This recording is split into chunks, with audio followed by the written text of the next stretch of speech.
Bon Stéphane, je suis ému. Ah oui, C'est oui. la 100e aujourd'hui. Oui. C'est donc votre 100e mot de la fin. 100e expression que vous allez décortiquer pour C'est nous. vrai, déjà 100? Déjà 100, Stéphane. Déjà C'est 100. incroyable. Oui, je l'avoue ici dans Historiquement Vôtre, mais à culpa, j'ai souvent tendance à me vautrer dans des circonvolutions à rallonge, à kiffer les apartés, hautes digressions, mais il m'arrive parfois, je vous prie de me croire, Mathieu, d'aller droit au but, de Oui. parler de but en blanc.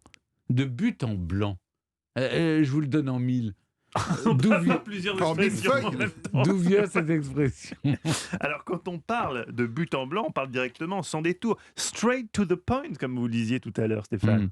Oui, la formule date du XVIIe siècle et l'expression emprunte à l'univers militaire deux éléments d'un pas de tir. De but en blanc désigne deux choses. La butte, qui était le petit tas de terre sur lequel on reposait le canon du fusil pour lui assurer une bonne stabilité, et le blanc qui représentait la cible. De but en blanc, c'est donc le trajet du canon à la cible, donc, donc une trajectoire droite, sans détour, rapide et sans faux semblant. Quand on dit les choses de but en blanc, on fait la même chose. On parle franchement, sans précaution. On va droit au but, comme on dit à l'Olympique de Marseille. Oui. Ils Avant, essayent, mais ils ont un peu de mal en ce moment. avant de but en blanc, on disait de pointe en blanc. La pointe étant encore une fois l'endroit d'où on visait, de là où on pointait avec son arme à feu.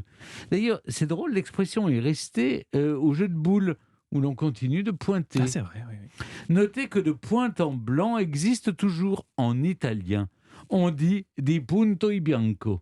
En espagnol, on dit sin rodeos, sans faire de détour ni de rodéo. Alors qu'au Brésil, c'est debate pronto, frapper le ballon autant qu'il touche le sol. Je vois pas trop le rapport, faudra m'expliquer parce que même si je vous le dis de but en blanc, moi, j'ai quand même des lacunes en ballon rond.